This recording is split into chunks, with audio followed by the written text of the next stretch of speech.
à ce moment fort de l'histoire de France.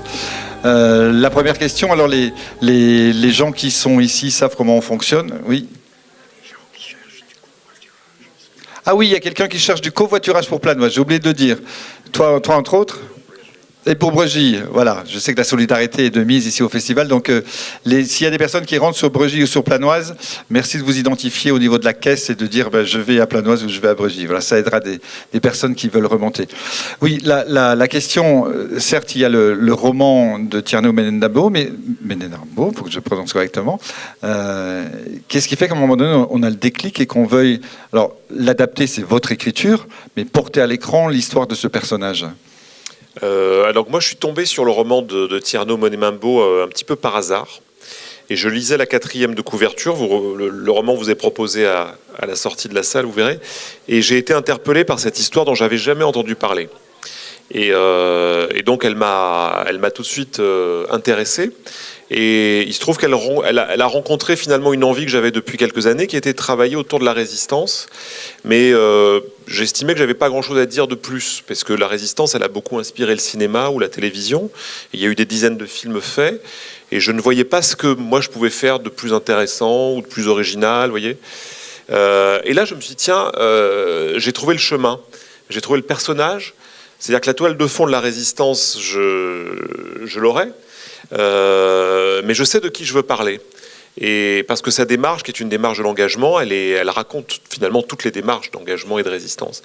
Et donc voilà, ça a rencontré un travail de fond que j'avais fait depuis quelques années sur la résistance et qui a nourri le film. Et puis la rencontre avec ce personnage via le roman. Alors quand on a la chance d'accueillir des réalisateurs comme vous ici à Besançon, on sait qu'un film c'est une passion, une volonté, mais de la patience surtout. Combien de temps à partir de l'idée jusqu'au moment où on arrive à le mettre à l'écran ? Non, c'est des rythmes qui sont très différents par rapport à... Mais c'est un travail de création, donc forcément, ça ne peut pas se découper, vous voyez, facilement, mais c'est pas non plus si long que ça, parce que entre le moment où on a pris les droits du roman, enfin en tout cas où le producteur a pris les droits du roman, et le moment où on a envisagé que le film pouvait se faire, il y a eu 2 ans, enfin 1 an et demi. Donc vous voyez le temps de négocier les droits avec un auteur, de développer un scénario, et puis voilà, de commencer à agréger des talents, des financements. Voilà, c'est 1 an et demi, 2 ans. Et sur un film d'auteur comme ça, comment on arrive à... Alors j'essaie de trouver le terme, mais comment on arrive à accrocher un casting de grande qualité. Donc je l'ai dit en introduction, Louane, Alexandra Lamy, Pierre Deladonchamp et puis Marc Zinga. Qu'est-ce qui fait qu'à un moment donné, ils vous disent oui ? Moi, c'est toujours été une démarche très simple, c'est que je ne les connais pas forcément, les comédiens. En tout cas, bon là, oui, j'en connaissais une, mais sinon les autres, je ne les connaissais pas du tout. Et sur mes précédents films, c'était pareil. On envoie tout bêtement le scénario par la poste. Et un agent. Vous savez qu'il y a beaucoup de gens ici qui vont donner leur adresse. Et l'acteur lit, s'il est sérieux, s'il est consciencieux, il lit vite, plus ou moins, et puis il répond oui ou non. Moi, je considère toujours qu'on leur propose du travail. Donc c'est pas rien de proposer du travail. Après, il faut qu'ils rencontrent le personnage, l'univers qu'on a envie de leur raconter, etc. En l'occurrence, Marc Zinga, ça a été la première idée qu'on ait eue avec le producteur, Farid Lawassa, qui a commencé à m'interroger en me disant, voilà, qui tu vois pour le personnage. Écoute, je connais pas bien les acteurs africain ou d'origine africaine, je vais explorer ça. Et il m'a amené à découvrir le travail de Marc Zinga et à lui faire confiance. Voilà, mais la démarche, elle est toute simple. C'est vraiment, on pense à un rôle. Après, on est aidé. Il y a un directeur de casting qui peut vous aider à trouver l'acteur qui correspond le mieux au caractère. Mais c'est une démarche toute simple de proposer à des gens de lire une histoire, de vous rencontrer, puis voilà, de partir ou pas. Mais on peut avoir aussi des refus. Après, ce qu'on aime bien à Besançon, c'est connaître un petit peu les secrets du film. Donc, on en parlait ensemble quand on mangeait. C'est que moi, je suis impressionné par cette schlitt. Vous avez vu cet instrument, cet usé particulier dans les Vosges. Donc, est-ce que c'est vraiment Marc qui est avec une vraie schlitt ou une schlitt de cinéma ? C'est-à-dire qu'il y a des vraies bûches qui sont derrière et qui font que l'effort est réel. Non, c'est un vrai schlittage qui a été tourné avec une vraie bûche qui pesait son poids. Et effectivement, on le voit dans l'image qu'il ne triche pas.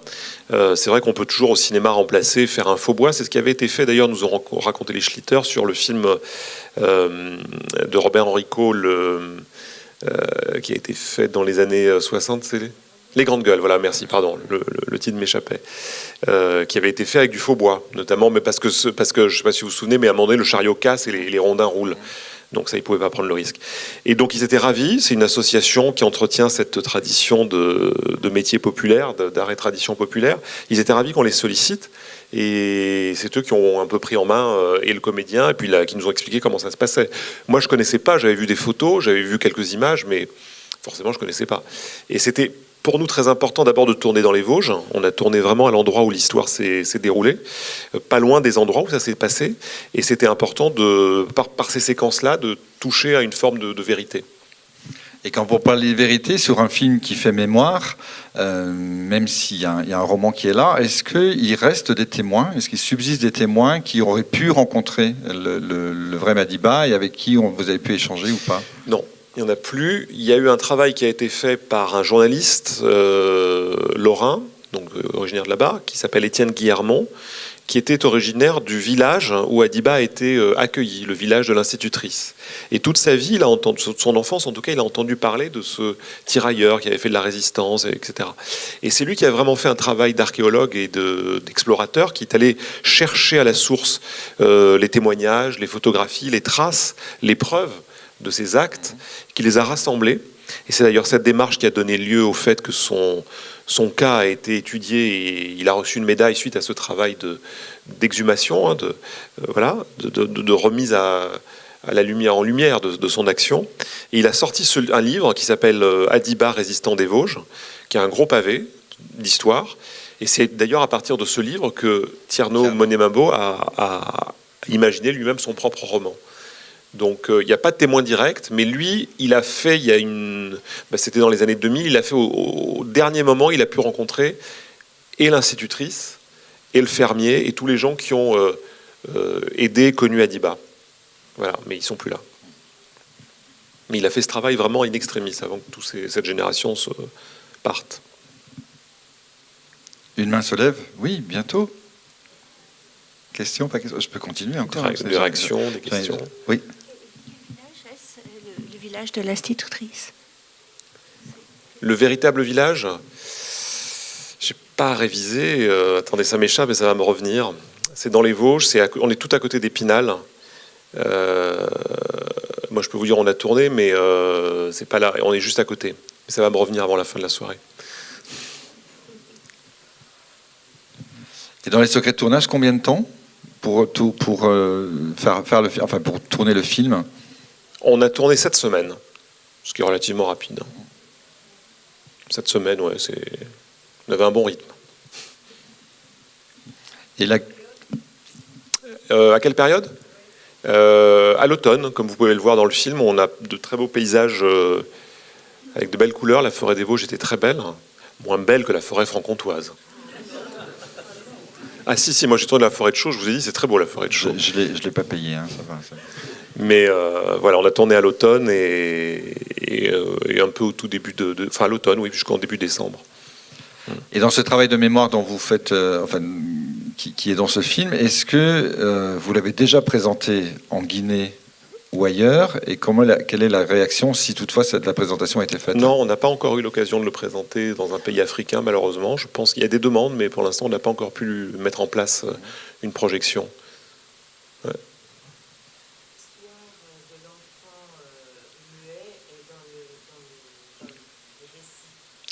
Alors Adiba est tombé avec l'ensemble de son réseau par une délation, donc. Cette délation, elle venait en fait d'un mari jaloux.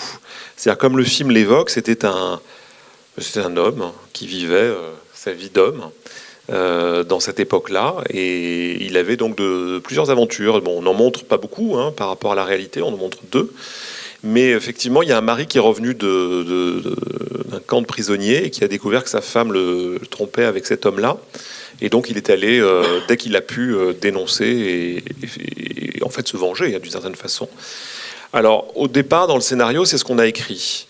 Et les gens qui lisaient disaient, bon, oui, vous respectez, au fond, ce qui a été la réalité, mais d'un point de vue du scénario, c'est presque du théâtre de boulevard, vous voyez, c'est l'amant dans le placard avec le mari qui rentre, et c'était pas très original, au fond. Alors je me suis dit, bon, c'est quand même compliqué parce qu'on travaille du matériau vrai, historique, mais on est aussi dans la fiction. C'est intéressant comme débat parce que c'est l'éternelle tension entre la réalité et la fiction. Donc je ne fais pas un documentaire et en même temps je dis au début ça s'inspire de faits réels. Donc voilà. Mais à l'intérieur de ça, il y a une marge d'interprétation qui permet de faire un peu plus de dramaturgie. Donc je me suis dit, voilà, la réalité c'est qu'il a été dénoncé. Il a été dénoncé pourquoi ? Parce qu'il couchait avec une femme et que donc la motivation première c'était la jalousie. Donc si ça on est juste, on ne dénature pas. Et je me suis dit, c'est peut-être plus intéressant que ce soit l'enfant. D'abord, c'est inattendu. Le fait qu'il soit muet, c'est-à-dire que le muet parle d'une certaine façon, symboliquement en tout cas, et que, bon, voilà, c'est un personnage qu'on ne voit pas venir. Donc voilà, il y a une réinterprétation là, du fait historique. Parce qu'on voit que c'est très tardif, c'est 2003, et ça se passe en 1943, donc c'est... Oui, il a fallu... Quel a été l'élément déclencheur ? Alors l'élément déclencheur, c'est le travail dont je parlais de Étienne Guillermont, ce journaliste, qui, encore une fois, ne s'est pas satisfait de ses souvenirs de jeunesse et a voulu aller à la source. Et donc il s'est dit, voilà, il y a toute une génération qui m'a parlé, qui a bercé mon enfance de ce récit héroïque.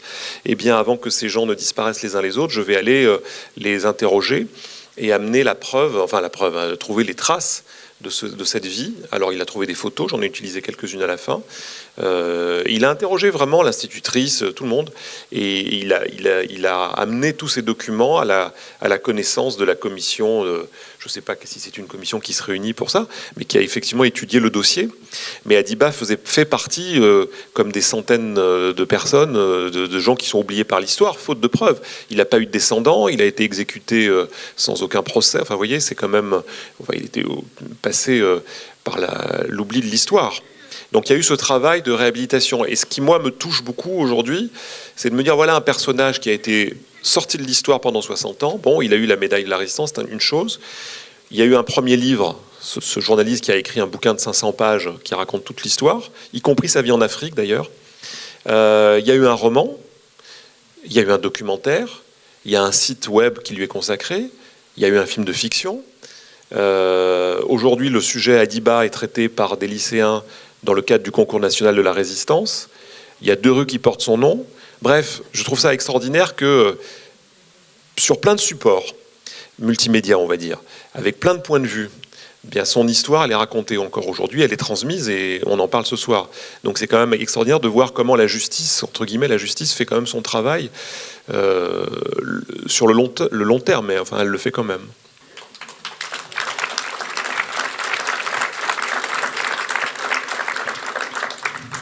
Merci.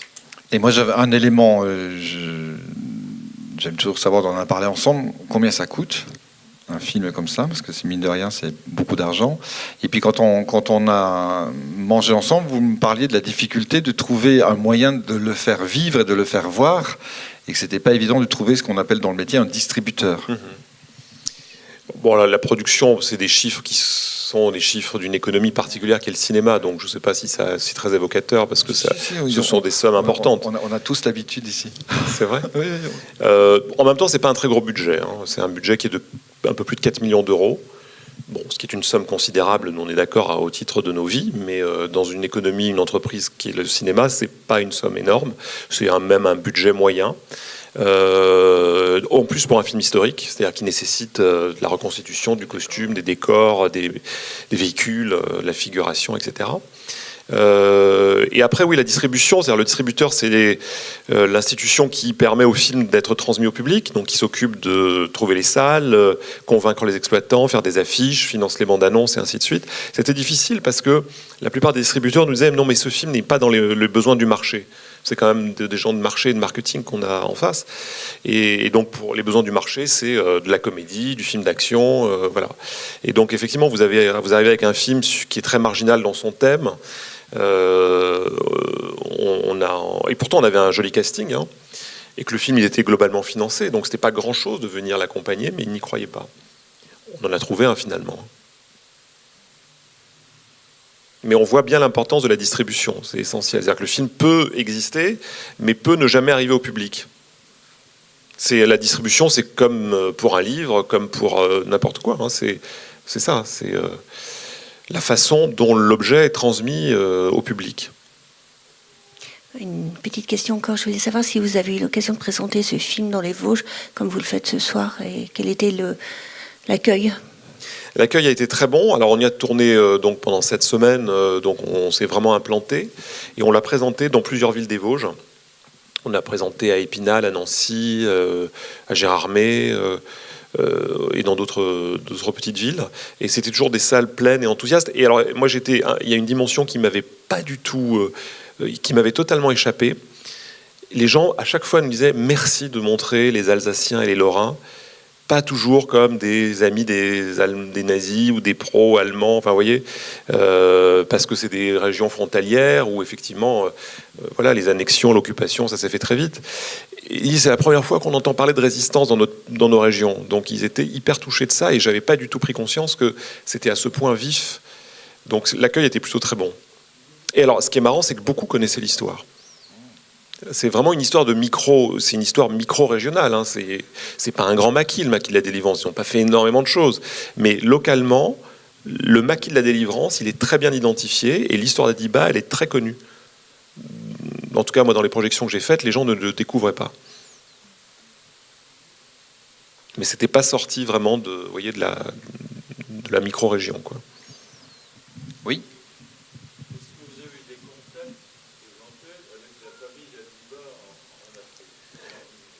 Non, parce qu'il n'a pas eu de descendants. Il a été tué à l'âge de 26 ans. Il n'avait pas d'enfant, a priori connu en tout cas. Et quand la médaille de la Résistance lui a été attribuée en 2003, le préfet de l'époque a fait venir de Guinée ses petits-neveux et nièces. Voilà. Mais non, on n'a pas eu de contact. Mais il y a des images qui existent de la remise de décoration aux petits-neveux et nièces qui sont venus pour ça. Mais moi, j'adorais montrer le film là-bas. Hein. Pour l'instant, on n'a pas encore de possibilité, mais on y travaille. On y travaille, d'autant plus que l'auteur vit en Guinée. Tierno Monenambo vit là-bas.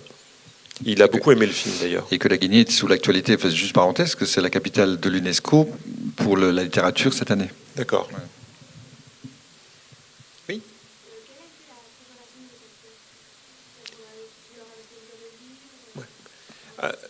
Alors, oui, la préparation des comédiens, donc, c'est une très bonne question, parce que chacun a sa façon, chacun a sa technique, chacun a sa personnalité. Vous en avez qui ont besoin d'énormément d'éléments et d'être un peu des éponges pour ensuite en faire leur cuisine avec tout ça et en sortir quelque chose. D'autres veulent pas du tout, au contraire, en dehors du scénario, avoir accès à d'autres informations qui les perturberaient. Donc c'est vraiment plusieurs techniques, plusieurs écoles. En tout cas, ce qui était à leur disposition, c'était le livre, évidemment.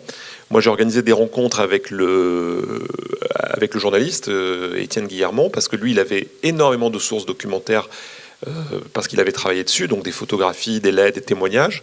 En tout cas, pour Marc Zinga, ça a été prioritaire de le rencontrer. Après, moi, je leur ai proposé tout un travail sur la résistance, de leur faire lire des livres, de leur faire lire des lettres de résistants, des récits, de leur montrer des photos, des images, etc. Donc ça, ils ont tous pris un peu, voilà, ils ont fait un peu leur marché avec tout ça. Donc voilà un peu la préparation. Et après, c'est de la discussion, c'est où est-ce qu'on veut amener le personnage, et chacun se prépare un petit peu à sa façon, quoi.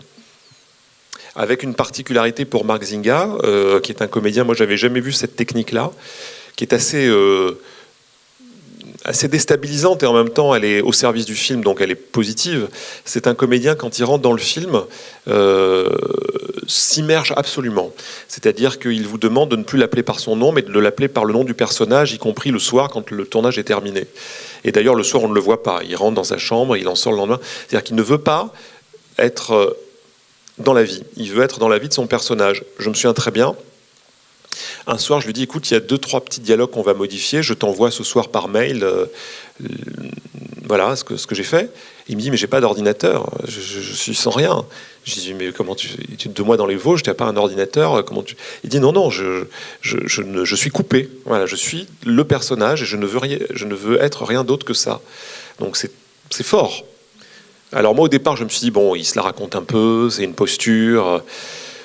Il joue à l'acteur très investi, mais en fait, non, parce qu'il était très sincère et au fond, c'était vraiment un travail qu'il faisait et un travail au service du film. C'est-à-dire qu'il était en fait l'acteur absolu, et totalement donné et disponible au rôle, vous voyez. Et c'est un vrai cadeau. C'est vraiment... on en retire beaucoup. Oui, il a beaucoup aimé le faire et ça l'a beaucoup marqué. Comme il m'a dit c'est un rôle magnifique parce que il y a tout à jouer.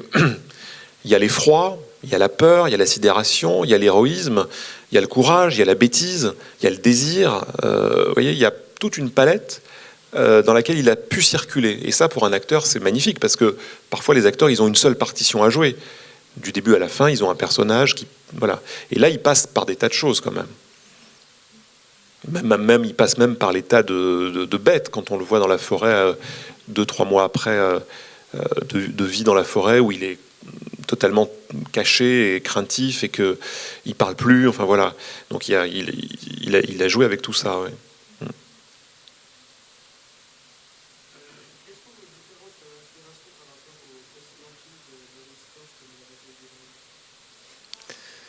Alors, les références par rapport aux autres films de résistance, c'est une très bonne question parce que quand vous démarrez un film, vous ne pouvez pas faire abstraction de ce qui a été fait avant, c'est comme tout. Et donc, moi, j'essaye de voir ce qui a été fait et de voir ce qui me plaît, en tout cas, ou ce qui marche pas. Pour moi, le meilleur... J'en ai parlé avec des historiens, vous allez rire, parce qu'il y a un grand historien de la résistance qui s'appelle Olivier Vievorka, qui a été mon conseiller sur le film, qui est quelqu'un qui est remarquable et qui a écrit un livre qui s'appelle Une nouvelle histoire de la résistance, où il dépoussière un petit peu ce qu'on a pu écrire sur la résistance. Il me dit, il y a 2 films qui sont majeurs, c'est L'Armée des Ombres, évidemment, et Papy fait de la résistance. Alors, j'étais comme vous, il me dit non, mais Papy, c'est très complet. Il me dit on voit tout à fait de façon très juste. Alors, dans un genre qui est la comédie, avec tout ce que ça veut dire d'outrancier, de pousser, vous voyez, mais il me dit on a toute la palette de ce que ça a pu être. Les Français, les Allemands, on a tout. Et je l'ai revu, il a raison. C'est très bien étudié. Et encore une fois, dans un genre qui est assumé, qui est la comédie. Et L'Armée des Ombres, évidemment, qui reste la référence absolue. Après, moi, mon problème, enfin, la question que je me posais pour mettre en image tout ça, c'était, voilà, il y a eu peut-être, je sais pas, 300 films faits sur la résistance, des séries télé. Comment faire une image qui soit différente? C'est-à-dire comment faire une histoire originale, mais aussi, je vais me retrouver avec des vêtements. Question très concrète, vous allez chez un loueur, vous choisissez vos vêtements pour vos figurants, eh bien ce sont les mêmes vêtements qui ont servi dans un village français. Vous voyez la série qui passe à la télévision. Et donc vous dites, mais moi je veux pas faire la même image. Alors oui, je peux changer la lumière, mais je veux pas que ce soit pareil. Et le costume, il est constitutif de l'image à 50%. Donc j'ai dit, on va par exemple enlever systématiquement, les loueurs vous proposent, vous savez, les grosses canadiennes à fourrure avec les ceinturons, ce qui fait la silhouette du résistant est souvent un peu la même. Alors je me suis dit non, on va les enlever et on va les habiller. La réflexion, je me souviens, on marchait avec la costumière, on cherchait une idée. J'ai dit écoute, partons du principe que ce sont des hors-la-loi. Ils sont hors la loi, ils vivent dans la nature. Ils sont comme dans un western. Voilà. J'ai dit habillons-les comme dans un western. C'est-à-dire que plutôt que de leur mettre des blousons, mettons-leur des longs manteaux. Des longs manteaux d'époque. On n'est pas anachronique, hein. Mais partons sur le principe. Et donc Adiba, mais vous ne le voyez pas. Mais maintenant, si je vous le dis, que vous voyez une image, je dis ah oui, c'est vrai quand même. On lui a mis un long manteau gris, qui est un manteau d'officier suisse. On ne sait pas où il a récupéré, mais il le met. Et donnons-lui un petit fusil à canon scié. C'est-à-dire que sa silhouette, à un moment donné, c'est autre chose qu'une silhouette de résistant dans sa représentation cinématographique. Ça fait un peu référence au western, vous voyez, mais ça reste un film de résistance. Donc on s'amuse comme ça à décaler les codes par rapport à votre question sur quel film on voit. Donc on les voit tous, on récupère des éléments et puis on essaye d'en décaler d'autres. Et par contre, j'avais pas trouvé quelque chose moi qui m'intéressait. C'était, on voit souvent au cinéma la résistance des villes, mais on voit pas la résistance des montagnes. Et je trouvais qu'il y avait un truc très intéressant qui était, parce qu'on le voit dans tous les récits de résistance, c'est on a froid, on a faim, on ne se repose pas.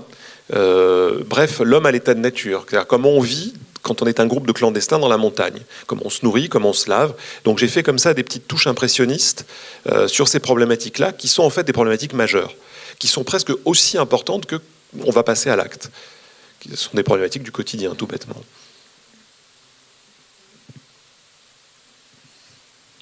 Alors moi j'avais une question maintenant au-delà du film. Qu'est-ce qu'on fait?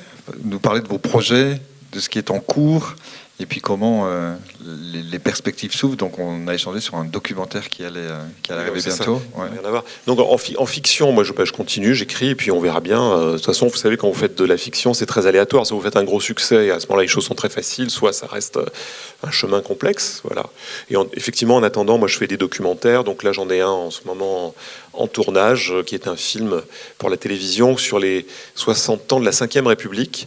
Et donc ça n'a rien à voir, mais enfin c'est quand même de l'histoire politique. Voilà, c'est un film très intéressant sur la Ve République par ceux qui l'ont faite. Donc avec des témoignages de tous ceux qui ont été au pouvoir à un moment, ou qu'ils sont d'ailleurs aujourd'hui.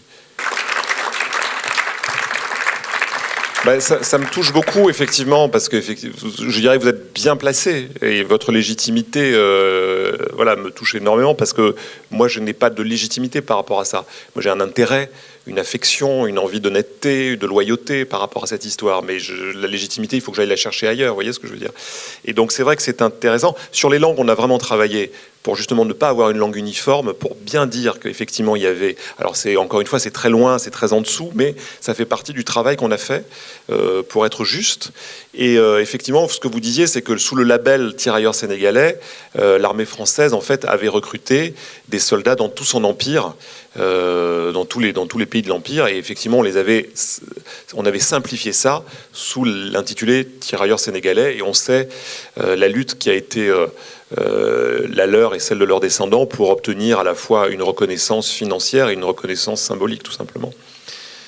Voilà, et je crois qu'il y a eu 80 000 soldats venus de l'Empire colonial, plus les Nord-Africains, évidemment, plus les Indochinois, mais 80 000 purement d'Afrique, quoi.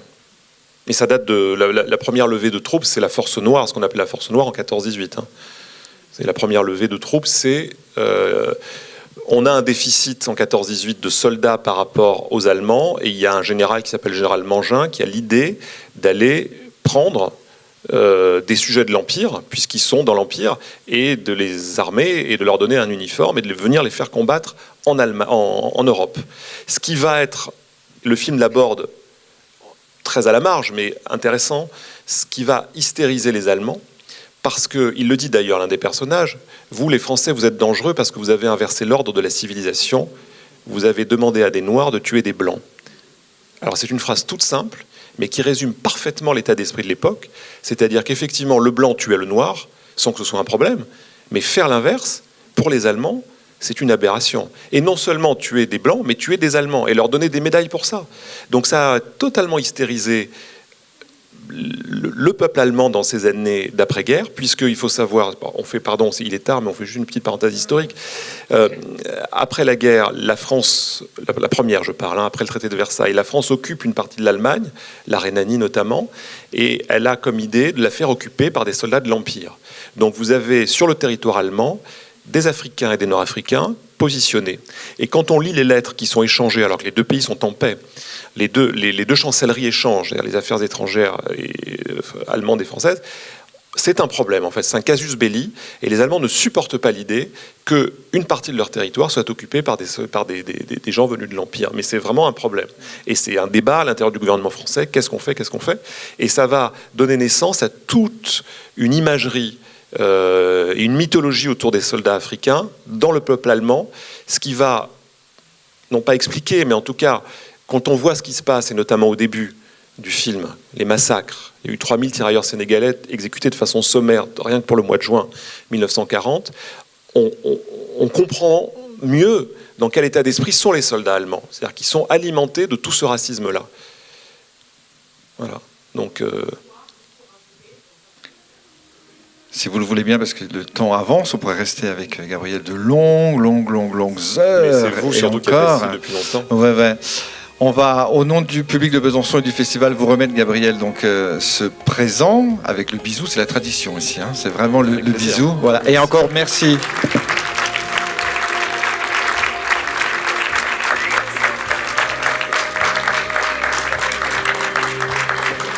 Et Gabriel reste avec nous, je vous l'avais promis, parce que vous avez été très très sage et assidu. On va boire un petit coup à côté. Voilà, Sale Collard.